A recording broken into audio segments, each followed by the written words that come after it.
আসসালামু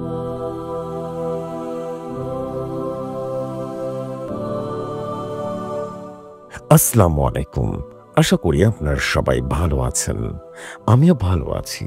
আজ সত্যের পথে যাত্রীর নতুন আরো একটি কন্টেন্ট নিয়ে হাজির হলাম। আজকে আমরা শুনব ইবলিস শয়তান কোন ধোঁকায় পড়ে আদমকে সেজদা করেনি। তবে আসুন শুরু করা যাক আজকের এপিসোড। আদম আলাইহিসসালামকে সিজদা করার নির্দেশ অমান্য করেছিল ইবলিস শয়তান। আল্লাহ তাআলার নির্দেশে অমান্য করার কারণে শয়তানে পরিণত হয়েছিল সে। এর আগে শয়তান বলতে কেউ ছিল না, তাহলে তাকে ধোঁকা দিল কে?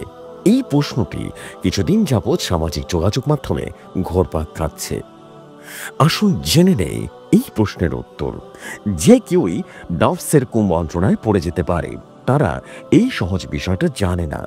পবিত্র কোরআনে ইরশাদ হয়েছে, বলুন আমি আশ্রয় চাই মানুষের পালন কর্তার কাছে, মানুষের অধিপতির কাছে, মানুষের মাবুদের কাছে, কুমন্ত্রণা দানকারী অনিষ্ট থেকে, যে ঘা ঢাকা দেয়, যে মানুষের অন্তরে কুমন্ত্রণা দেয়, জিনদের বদ্ধ থেকে এবং মানুষের বদ্ধ থেকে। অন্য আয়াতে এসেছে, আমি মানুষ সৃষ্টি করেছি এবং তার মন নিভৃতে যে কুচিন্তা করে সে সম্বন্ধেও আমি অবগত আছি। আমি তার গৃহী বা বিন্তু ধমনী থেকে অধিক নিকটবর্তী। সূরা কাফ ১৬। আরও ইরশাদ হয়েছে, নিশ্চয় নাফস বন্ধ কাজের নির্দেশ দিয়ে থাকে। সুতরাং শয়তান যেভাবে কুমন্ত্রণা দিতে পারে, তেমনি নফসও কুমন্ত্রণা দিয়ে থাকে। এই কারণে রাসূল সাল্লাল্লাহু আলাইহি সাল্লাম নফসের অনিষ্ট থেকে আশ্রয় প্রার্থনা শিক্ষা দিয়েছেন।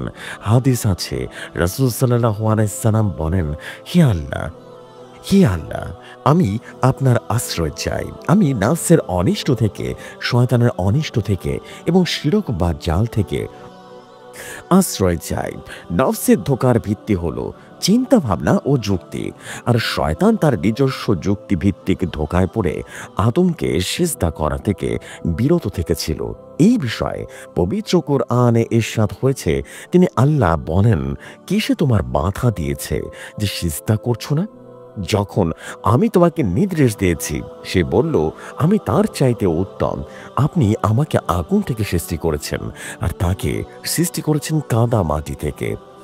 এখানে আরেকটা গুরুত্বপূর্ণ বিষয় হচ্ছে, ইবলিস ছিল জিন জাতির অন্তর্ভুক্ত, আর আল্লাহ তাআলা মানুষ এবং জিনকে স্বাধীন ইচ্ছা শক্তি দিয়েছেন, অর্থাৎ চিন্তা এবং কাজের স্বাধীনতা দিয়েছেন এবং বলে দিয়েছেন যে কর্ম অনুযায়ী পরকালে তাদের বিচার হবে।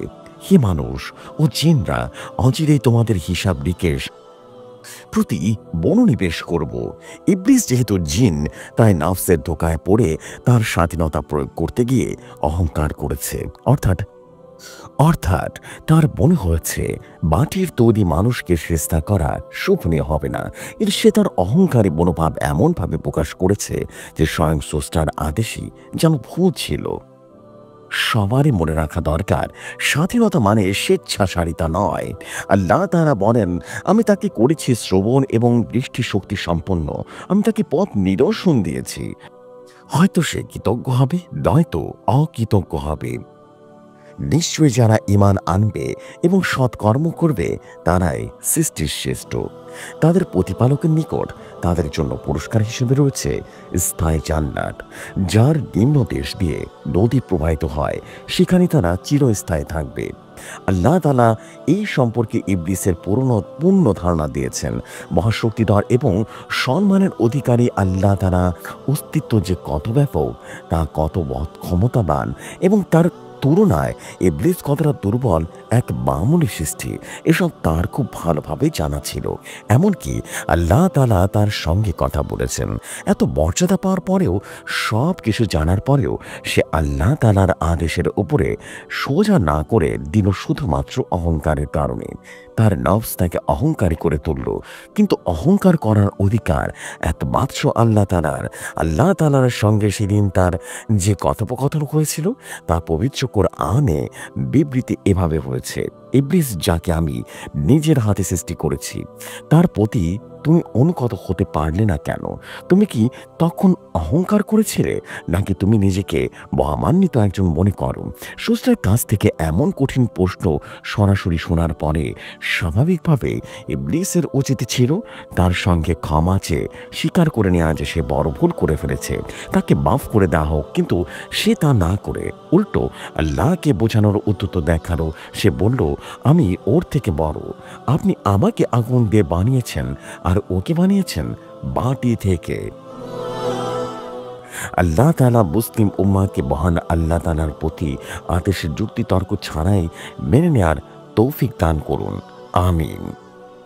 তো বন্ধুরা, এই ছিল আজকের কন্টেন্ট। কেমন লাগলো কমেন্ট করে জানাবেন।